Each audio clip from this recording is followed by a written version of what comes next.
Hi, welcome to my channel. So originally I was going to post my introduction to the channel tonight, and I was going to post my first video tomorrow, but since it is New Year's Eve, the last day of the year, I thought I would do a little best reads of the year. Okay, so the first book on my list, I do not know where my physical copy is, but I'm sorry, I wasn't going to go digging and looking for it, so we don't have it. But book number 1 on my list was Malibu Rising by Taylor Jenkins Reid. I loved this book. It was the first book I read while I was in college. I would get up early in the morning and I would read outside before my classes. And then the actual hard part of college started, and that stopped very quickly. Malibu Rising is really about these 4 kids who are the children of this famous singer. And he's not really a part of their lives, but they've gotten famous in their own way, specifically through the oldest daughter, Nina, who is a model, and when the story starts, she's like going through a divorce.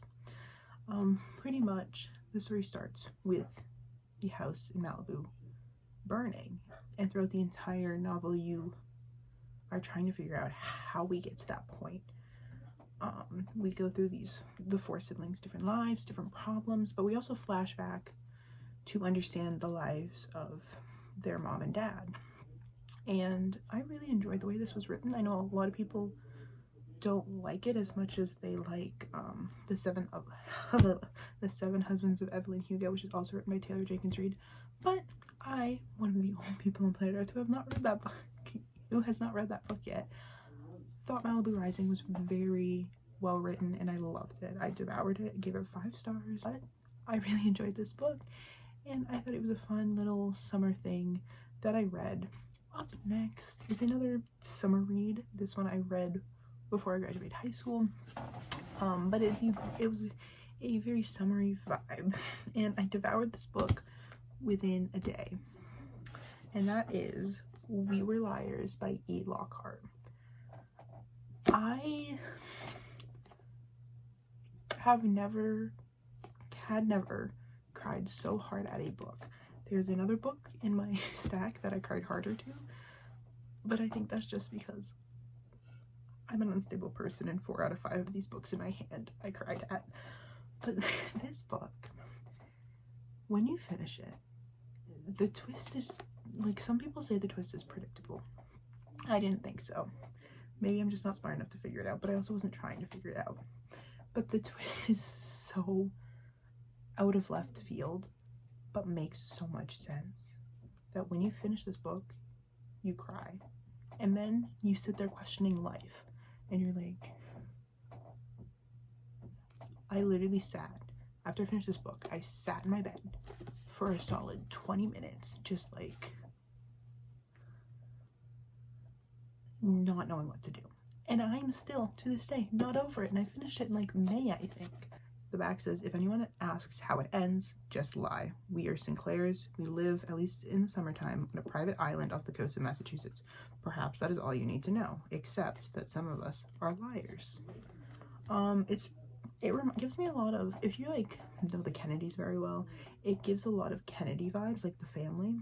But they all come together in the summer to their private island, and shit goes down. That's all I'll say. Great summer read if you want to cry. Although I do know some people who didn't cry, but I have not met someone who has read this book and is over it. I'm not over this book. I don't think I'll ever be over this book. Okay, our next book is a book everyone has hyped up for years, I think, since it came out, probably.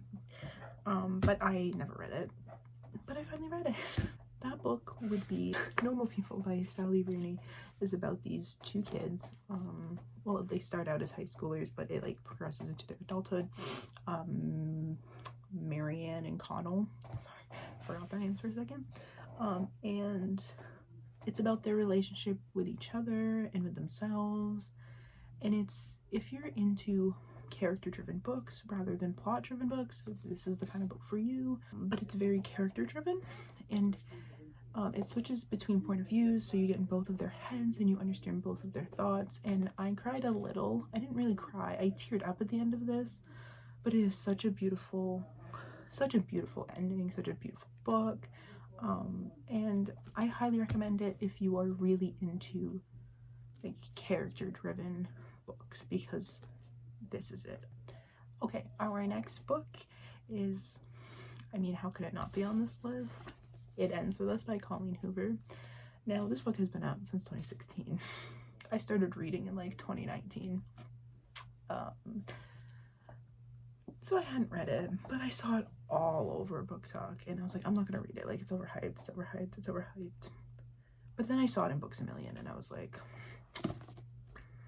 mine. I read this on the train when I was coming home for, I think, fall break. I read this on the train, and I teared up, and I wanted to bawl. I wanted to cry so hard at the end, but I couldn't because I was in public, and that's embarrassing. Pretty much, It Ends With Us is about this girl named Lily, who's living in Boston now. It starts with her coming back from her father's funeral. She ends up meeting this guy named Ryle, and they ended up starting a relationship, and they start building a life together. He's really, you know, confident and assertive. He's a neurosurgeon. He's really hot. Like, love you love Ryle when she meets him. Like, you fall in love with him as Lily does. And it's about this, the contrast between like her relationship with Ryle, but also she ends up thinking back on her first love, Atlas, and it's all about her like trying to navigate her now relationship while also trying to find closure with a long lost past love. And it is beautiful. I would read this book over and over again. I'm recommending it to everyone I know. It is one of my favorite books. I think it's in my top 3, along with Normal People and my favorite book, which is coming up. I definitely think this is probably my second favorite book of all time, and it has made me a Colleen Hoover addict. I loved this book, and I feel like that is everyone's consensus. So that's all I'm gonna say about it, because I feel like you would go watch like a million different other videos about this book because everyone loves it. But let's move on to a book that deserves more hype. We're reading Jupiter by Gary D. Schmidt. This book also made me very upset. I feel like there's a common theme. I don't think any of these books, none of these books made me happy. But I love them all so much because of the pain. Now this one's a lot less tear-jerking. It's also only like 180 pages. So it's a very quick read, but it's also such a like powerful read. What he does is he writes this story about this kid named Jack. It's from his point of view. And his parents are foster parents for this other kid named Joseph. And Joseph has a child named Jupiter, and he is trying so hard to get back to her while he's like in the foster care system himself, and he just wants to find his daughter. And they're like, I don't remember, they're like 14 or something, because they're like young, which is like the reason he can't have his daughter, obviously. And throughout this book, you just see Jack's innocent point of view on a really complex situation, because Jack's not in it. He's just the foster brother of Joseph. Like, he is just the side character in this like story, but he's the main character, if that makes any sense.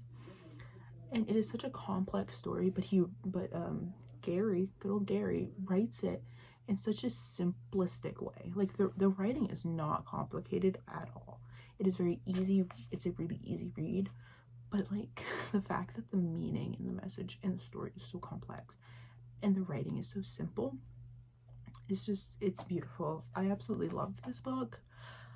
I bought it for one of my friends for Christmas. I will be reading it probably again and again, because it was a powerful story about second chances, according to Publishers Weekly. The final book on my 2021 best books of the year, or best books that I read this year, I don't know, because these definitely didn't come out in 2021. My my final book is my favorite book. It is currently my favorite book. Second place I said would be It Ends With Us. Third place probably Normal People. But this book is my new favorite book, and I'm so glad that my friend made me read it. And that would be It Looks Like This by Rafi Mittelfeld, I think. You can, yeah. This book is just, I don't know how to explain this book. There's this kid, Mike. Totally didn't remember his name was Mike. Okay, I couldn't figure out what religion they are, but they are religious. His family's religious, and they move from the Midwest to Virginia. And he's like a shy, kind of awkward kid, and he is like a really easy target for bullying. And he doesn't really have many friends in his new school, and he ends up getting bullied a lot. And he ends up befriending this kid named Sean, who was friends with his bully, but then he's like, no, bullying's not cool, or something like that. I don't really remember exactly how it went down. I've read this along like the beginning of the year, but I loved this.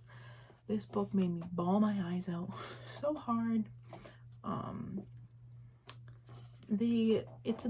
It has a really good messages. It's very, the role religion plays in identity, especially like LGBT identities, and it's the underhyped book. This should be on Book Talk, and I will stand by that. When was it written? Okay, this was written in 2016. It was published the same year as It Ends With Us, and I think it has just as an important message as It Ends With Us. Give this book more hype. It Looks Like This is just beautiful, and I will be recommending it to literally everyone until the day I die. This is my favorite book of all time. And with that, these are my favorite books of the year. Just add Malibu Rising on top. I hope you liked this video. I hope you found a book you might want to read. Again, if you're looking for a book, I don't care who you are, I will be signing off, and I'll be signing off this year.